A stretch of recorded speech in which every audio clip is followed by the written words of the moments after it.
Salam əziz müəllimlər və şagirdlər, mən Murad müəllim. Deməli, bu günləri MIQ imtahanına hazırlaşan müəllimlər üçün hazırladığımız ikinci sınavın izahına baxacağıq. Keçək suallara. Deməli, bir nömrəli sualda bizə deyilir ki, aşağıdakı yetkin insana aid neyron quruluşu verilmişdir. E, və neyronda X ilə göstərilən hissədə bu verilən hadisələrdən hansı baş verər deyir. Tamam. Deməli, bir nömrə olacaq protein sintezi, 2 nüvədə DNT replikasiyası, 3 oksigenli tənəffüs. Aha. X ilə göstərmiş hissə cisim olan hissədir. Hansı ki, burada biz nüvə və sitoplazmanın olduğunu bilirik və neyron sitoplazmasında biz belə deyək, həm ribosomları, həm mitokondriləri də görmüş olacağıq və ümumilikdə götürüldüyü zaman bir protein sintezi, yəni ribosomların varlığı burada protein sintezinin getməsi üçün yetərlidir zaten. Bir doğru olacaqdır. İki, nüvədə DNT replikasiyası biz bilirik ki, sinir hüceyrə neyronlar yetkin insanda neynirdi? Presintetik mərhələdən e, belə deyək, sanki bir növ e, avtomatik aradan çıxırdı da belə deyək, lorry dildə desək. Həmin bu mərhələləri ardıcıl yerinə yetirmək əvəzinə presintetik mərhələdən də elə aradan çıxırdı. G0 dediyimiz hansı ki sakitlik dövrünü başlayırdı keçirtməyə. Yəni burada artıq həmin bu interfazanın mərhələləri, yəni bölünmək üçün hətta başlanğıc olan interfaza mərhələsinin ayrı-ayrı belə deyək, hissələrini belə keçirtməmiş olacaqdır. Bu səbəbdən də elə nüvədə olan DNT-nin replikasiyası da baş verməyəcəkdir. E, Deməli 2 getdi, 3 oksigenli tənəffüs. Bəli, zaten mitokondrinin varlığı da oksigenli tənəffüsün yəni oksigen tənəffüsün getdiyini bizə deyir. 1-3 yəni D variantı olmuş oldu. Sonra 2. Aşağıdakı şəkildə isti qazana toxunan bir insanın əlini çəkməsi zamanı müşahidə olunan hallar verilmişdir. Aha, deməli əlimizi qazana toxundururuq və ani olaraq nə edirik? Çəkirik. Və bu vəziyyətdə onurğa beynin ön kökündən çıxan sinir zədələnərsə, baxın, ön kök hansı idi? Hərəki, arxa kök isə nə idi? Hissi. Ə, Baxa görə hansı baş verə bilməz? Əldə ağrının hiss edilməsi reseptor sahədə zaten qıcıq ani olaraq nə edəcək? Təsir göstərəcək və biz ağrını hiss edəcəyik. A variantı getdi. B. Əlin sürətlə geri çəkilməsi görürsüz, bu hərəkətlə bağlı olan bir hadisəni artıq ön kök zədələndiyindən, yəni hərəki yol zədələndiyindən nə edəcəyik? E, icra edə bilməyəcəyik. Yəni B variantı bizim burada doğru olan variantımız olmuş oldu. C variantında qızıqların mərkəzi sinir sisteminə daşınması bunun bir əlaqəsi yoxdur. Bu zaten daşınacaqdır mərkəzi sinir sisteminə hissi neyronlar vasitəsilə. Qızıqlara ara neyronda cavabın yaradılması bu da baş verəcəkdir. C, D getdi. Dərdəki reseptorların qıcıqlanması bu da baş vermiş olacaqdır. Yəni hissiyatla bağlı, analizlə bağlı olan proseslər həyata keçmiş olacaqdır. Bir dənə hərəki olan proses icra oluna bilməyəcək.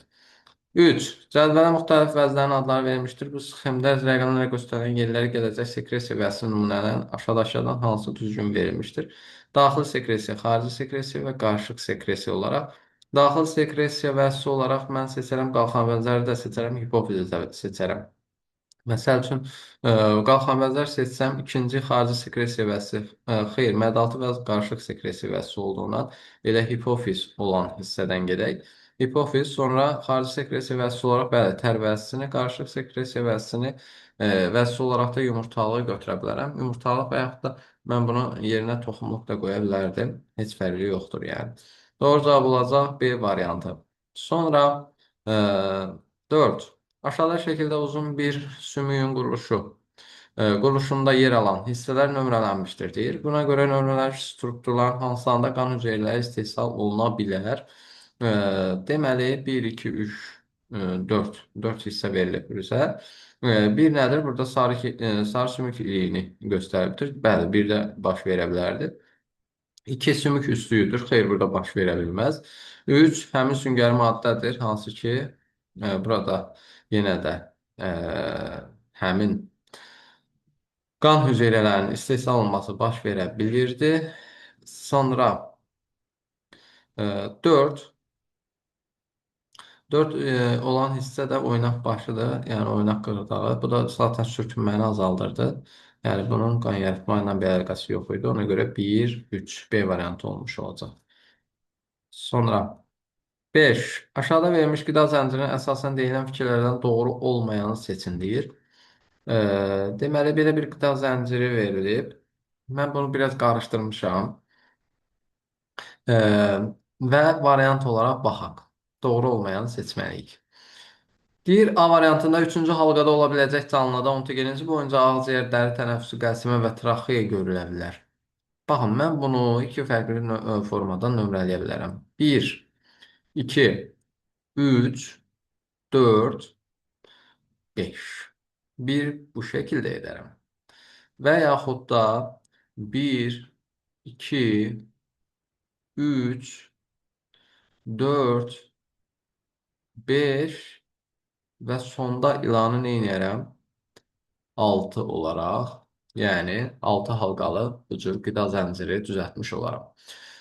Deyir ki, üçüncü halqada ola biləcək canlı ontogenezi boyunca ağciyər, dəri tənəffüsü, qəlsəmə və traxeya görülə bilər. Üçüncüdə mən qurbağanı da yerləşdirə bilərəm, bu şəkildə getsəm.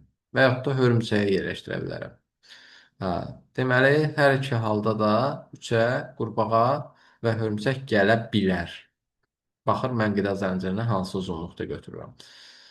Deməli, qurbağada dəri tənəffüsü ontogenezi boyunca qəlsəmə həm ağciyər tənəffüsü görürəm.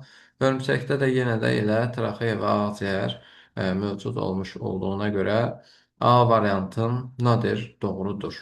A variantı getdi. Proteinin bədənində olan enerjinin 10.000 kilojol olduğunu nəzərə alsaq, sıçanın bədəninə keçən bu enerjinin minimum miqdarı 1,25 kilojol olacaqdır. Deməli, burada nə qədərdir? 10.000 kilojol enerjidir. Və sıçanın bədəninə keçənin 1,25 olacağını deyir minimum enerjinin. E, baha görək necədir? 10.000, 10.000 bölünsün minimum keçən enerjidən danışırıq. Ona görə bilirik ki, enerji keçidi 5-20% olurdu. Bunun 5%-ni keçiriləcəm növbəti halqaya. 10.000 bölü 100 vur 5. Bu eləyəcək nə qədər? 2 sıfırı apararam buradan 500. 500'ü təzədən 5%-ni taparam. 500 bölü 100 vur 5. Bu da eləcək 25. Təzədən 25-in 5%-ni taparam. Bu da eləcək nə qədər? 1,25. Deməli, bitkidən keçdi çəyirtkəyə. Çəyirtkədən keçdi hara? Hörümçəyə. Hörümçəkdən keçdi qurbağaya. Ee, qurbağaya. Minimum enerjinin deyir, minimum enerjinin. Ona görə mən hörümçəyə, sonra qurbağaya keçdim.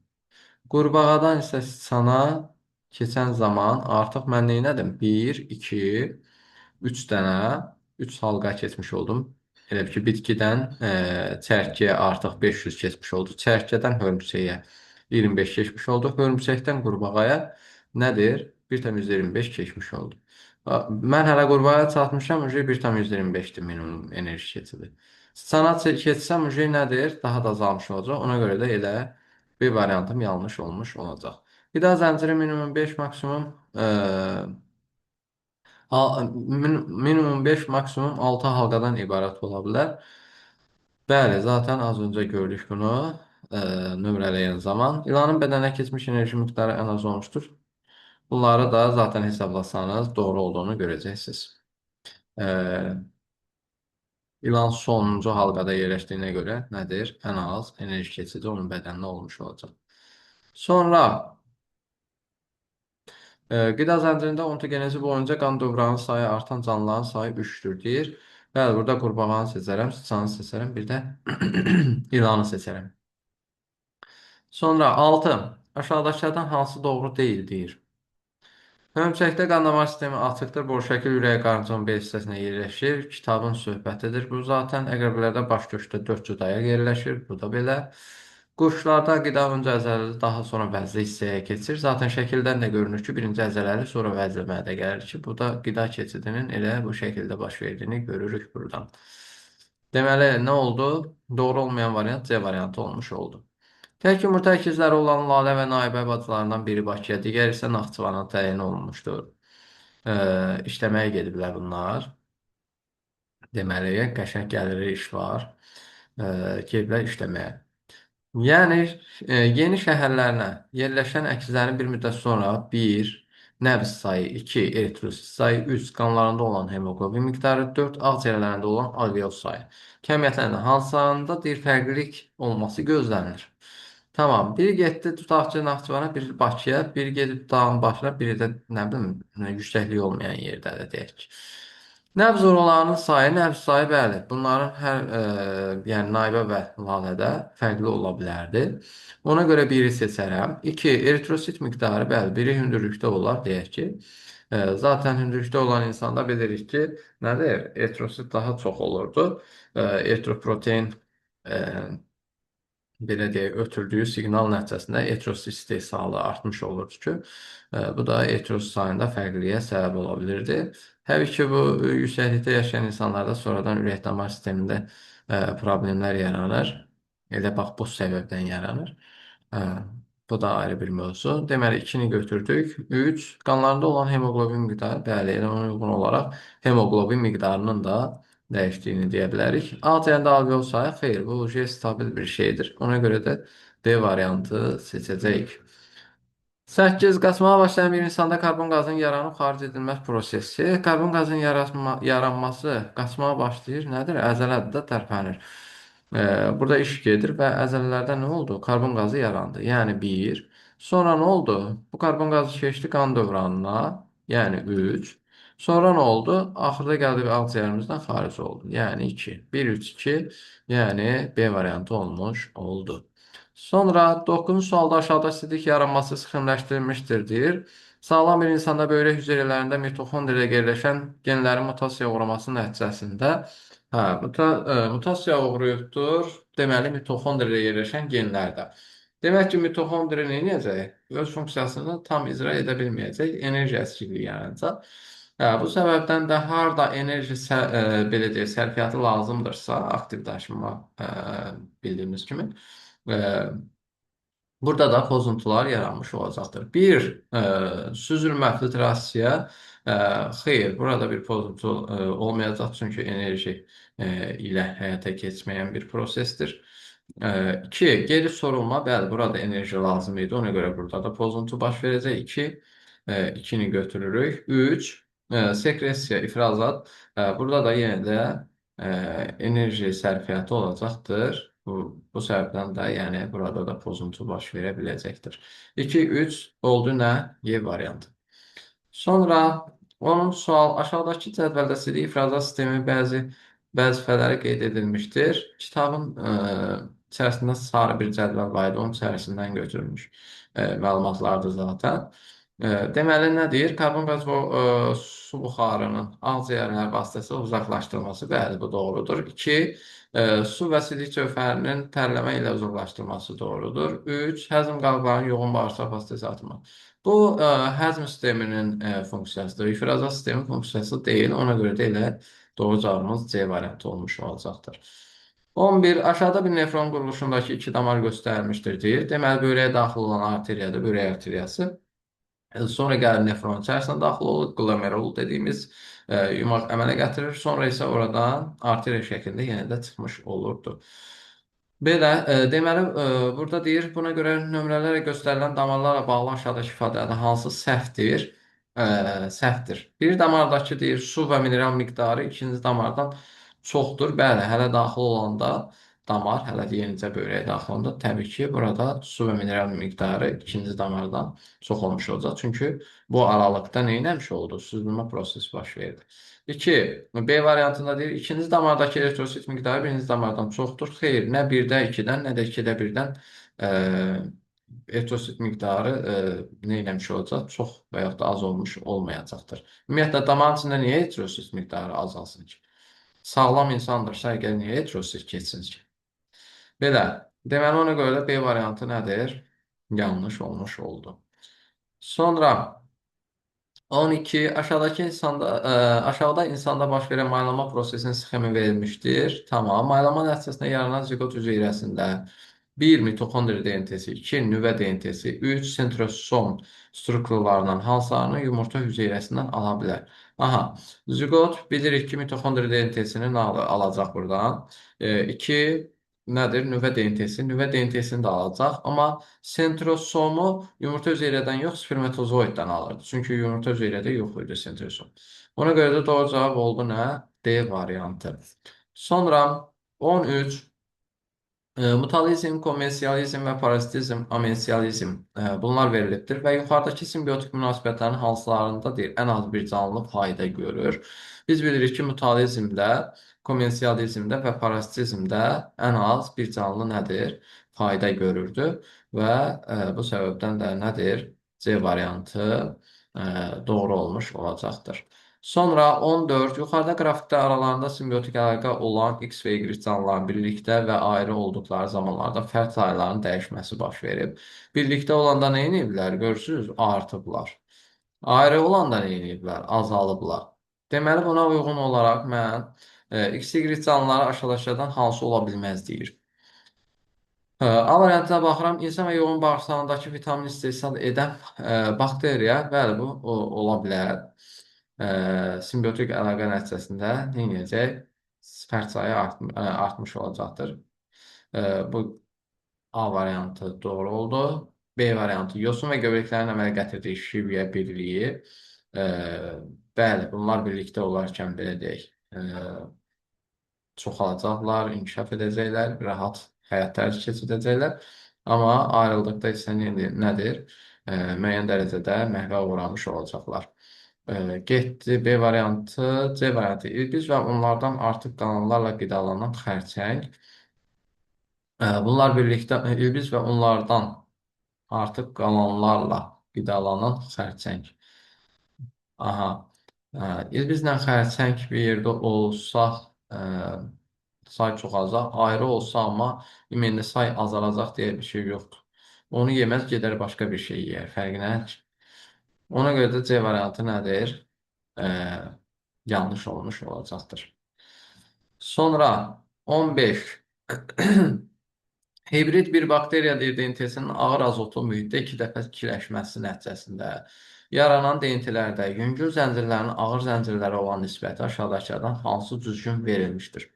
Hansında düzgün verilmişdir? Deməli, hibrid bir bakteriyadır. DNT-si ağır azotlu mühitdə 2 dəfə ikiləşibdir. Deməli, bir DNT deyək ki, 2 dəfə ikiləşib.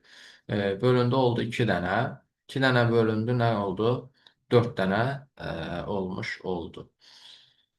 Və deyir, nəticədə yaranan DNT-lərdə yüngül zəncirlərin ağır zəncirlərə olan nisbəti aşağıdakı hansı düzgün verilmişdir? Yüngül zəncirlər, bir saniyə, DNT-ci ağır azotlu mühitdə 2 dəfə ikiləşməsi. Ağır azotlu mühitdə 2 dəfə ikiləşmə. Bir dənə bakteriyanın DNT-si. Aha, nəticəsində DNT-lərdə yüngül zəncirlərin ağır zəncirlərə olan nisbəti. Yüngül zəncirlər, bir DNT nədir? 2 zəncirlidir də. 2 zəncirlidirsə, yüngülüm nə qədər oldu? 2 dənə oldu, başlanğıc olan. Sonra bundan yaranan 2 dənə DNT, 4 zəncir. 4 dənə DNT-nin də nədir? 8 zəncir. 2, 4, 8. Bu nə qədər elədi? 14. Yüngül zəncirim nə qədər idi? 2 dənə başlanğıcda olan. Deməli, 14, 2. İxtisar getsə nə qədər olacaq? 1 bölünmüş 7 olmuş olacaqdır. Yəni C variantı.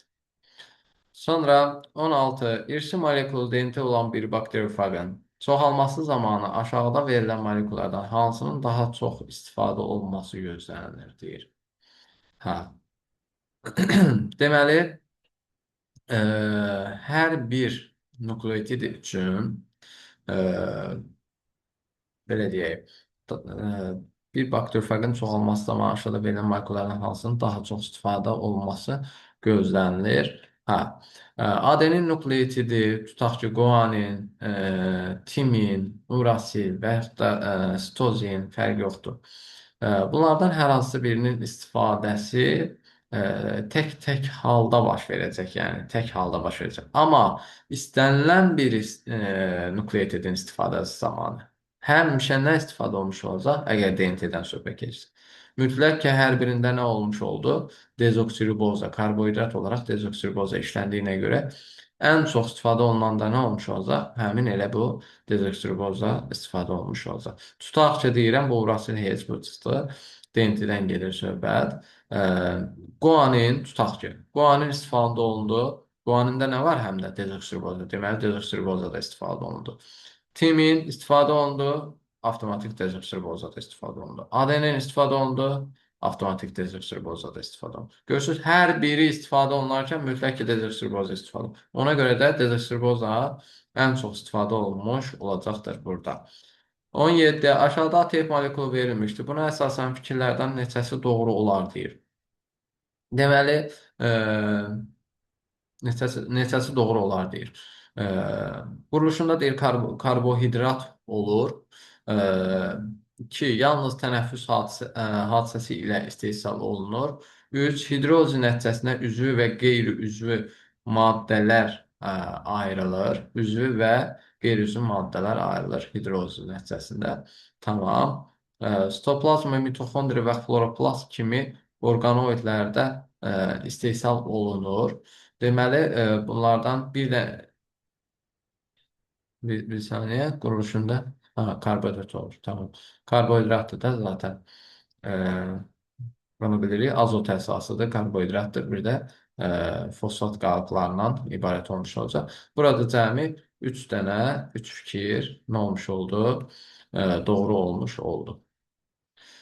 Sonra aşağıda verilmiş bitki işıqlı mühitdən qaranlıq mühitə köçürülmüşdür.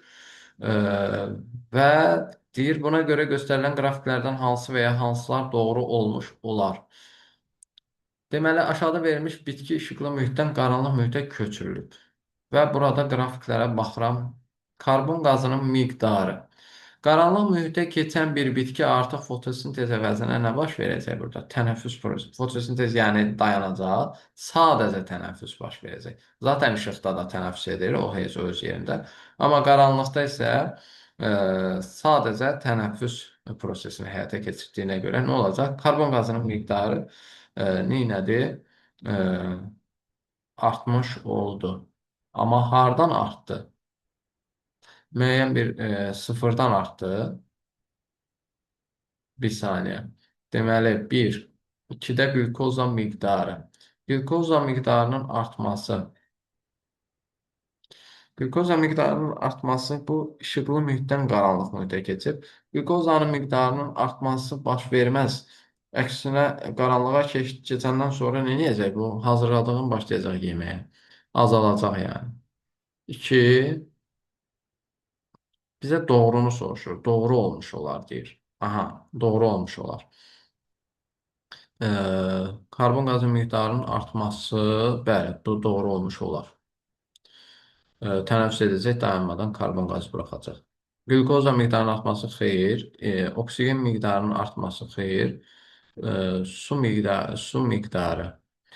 miqdarı yəqin ki, qlükozanın parçalanması, tənəffüslə bağlı suyun buxarlanması prosesi də baş verəcək müəyyən dərəcədə. 1 və 4. Buradan 1 və 4 cavabı uyğun olmuş olacaqdır. 1 və 4. Bu şəkildə. Sonra bu cavab burada yanlış gedib. Üzr sayın. Çünki 2 qlükozanın miqdarının artması işıqdan qaranlığa keçəndə qlükoza miqdarı artmaz, azalar yəni əksinə. Oksigen miqdarındakı tənəffüs edəndə əksinə oksigen miqdarı nə edir? Azalar və karbon qazı miqdarı artmış olar. Sonra 19. Nömrələnmiş bölgələrlə bağlı hansı fikri söyləmək olmaz deyir. Deməli, bizə 5-6 dənə hissə veribdir burada. A variantında deyir, bir nömrəli hissə 2 nömrəli hüceyrə tərəfindən yaradılır və suya keçirici deyil, həmin kutuqla qatı tutaq ki, e, bu getdi. B, 3 nömrəli hissə karbon qazı mənimsənilməsi edə bilər. Mənimsənilməsi edə bilər. 3 nömrəli hissə, bəli, yaşıl hüceyrələrdə karbon qazı mənimsəyə bilər fotosintez üçün. C, 4 nömrəli hissələrdə maddələrin iki tərəfli daşınması baş verər. Tamam, burada baş verə bilər, bəli, flema borularından iki tərəfli daşınma baş verə bilər. D.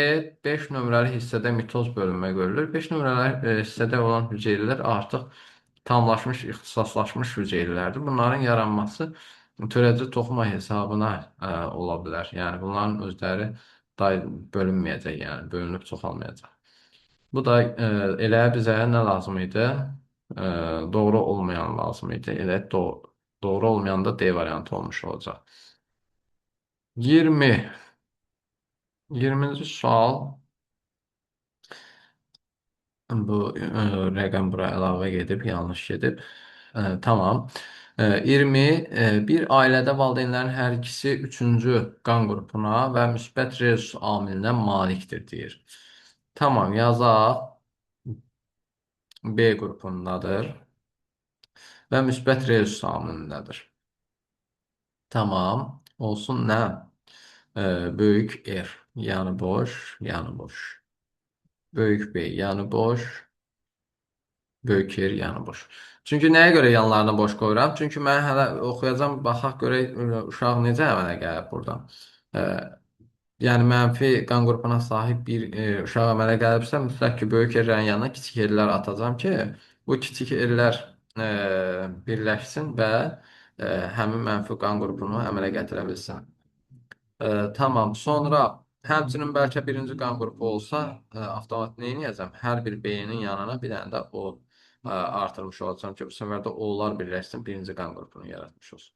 Tutaq ki, indi nə deyir? Nəysə. Birinci uşağı, ailənin birinci uşağı deyir 0. Bax, görürsünüz, elə buradan deyir 0 qan qrupuna və mənfi RH. Bax, dediyimin ikisini də çıxartdı elə bu indidən. Malikdir deyir. Deməli, avtomatik mən bildim ki, bu şey BO-dur bu. Bu da nədir? Böyük yer, kiçik yer şəklində. E, tamam. İndi deyir, bu ailədə doğulacaq ikinci uşağın qan qrupunun anası ilə eyni fenotipdə, lakin rezus amili baxımından resessiv homozigot və qız olma ehtimalı neçədir? Hə, deməli, ikinci uşağın, buradan zaten alınan uşaqlar necə idi? BB, BO, oy, BO, sonra e, iki dənə BO olacaq, bir dənə də nə olacaq? OO şəklində uşaqlar əmələ gələcəkdir. Sonra böyük yer, kiçik yer, böyük yer, kiçik yer birləşməsi də mənə nə verəcək? Böyük R. Böyük R, iki dənə böyük R, kiçik R, bir dənə də kiçik R, kiçik R şəklində rezus amillərini vermiş olacaq. Sonra deyir ki, indi bu ailədə doğulacaq ikinci uşağın qan qrupunun anası ilə eyni fenotipdə. Bunun zaten ikisi də eynidir. Hansını istəsəm ana götürərəm, hansını istəsəm ata götürərəm. Fərq yoxdur. Ona görə tutaq ki, bunu götürdük. Bunu ana götürək. BO və böyük yer, kiçik yer olsun deyir. BO olması nədir? 4 dənədən 2 ehtimaldır. 4-dən 2 yazıram bura. 4-dən 2. Sonra lakin deyir, rezus amili baxımından resessiv homozigot. Resessiv homozigot nədir? Kiçik yer, kiçik yer olmasıdır. Bu nədir? 4-dən 1-dir. 4-dən 1. Plus bir də nədir? Qız olma ehtimalı deyir. Bu da nədir? 2-dən 1. Deməli, bir dənə də təkrar baxaq. BO, BO. İkinci uşağın qan qrupunun anası ilə eyni fenotipdə. Aha. Hə, eyni fenotipdə olması, tamam. Genotip desəydi yazılış götürəlim. Fenotip olması o deməkdir ki, nədir? Yəni üçüncü qan qrupu olsun da. Bu 4-dən 3 olur artıq. 4-dən 3. 4-dən 3. Üzr istəyirəm. Burada fenotip, genotip ifadəsinə diqqətlə yanaşmamışam. 4 dənədən 3-ündə nə olacaq bu? Üçüncü qan qrupu olmuş olacaq. Rezus amili kiçiyə kiçik olması 4-dən 1-dir, bəli. Resessiv homozigot və qız olma ehtimalı. Erkək və qız olaraq ayırt etsək nədir? 50-nin 50-yə 2-də 1 ehtimal. 4-də 3 vur 4-də 1 vur 2-də 1. 4, 4, 16, 16'ın 2'ye 32. Yukarıda da 3 var. 32, 32'de 3. Bu da nedir? B variantına uygun olacaqdır. Belə əziz müəllimlər, sınavımızın belə deyək, hələ ki yarısını sizlər üçün izah etməyə çalışdıq. Növbəti 20 sualın da inşallah ki izahını çəkib sizlər üçün paylaşacağam. Dinlədiyiniz üçün təşəkkür edirəm. Sağ olun, salamat qalın.